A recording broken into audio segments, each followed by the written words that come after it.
हितको माया गाउँ घरै छुटायो गाउँ घरै छुटायो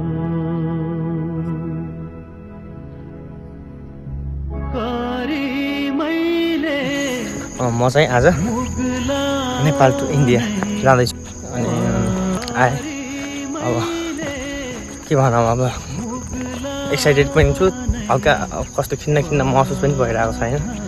हजुरबाबाहरू एक्लै हुनुहुन्छ म फेरि नेपालमा जानुभयो अनि हजुरबाबाले कोही छोडेर जान त मन थिएन तै पनि अब के भन्ने अब बिहानै हिँड्न थियो फेरि अब हजुरबाबालाई खाना पकाएर जाऊँ न होइन बेलुकी राति नै हिँड्ने उहाँदेखि त्यही भएर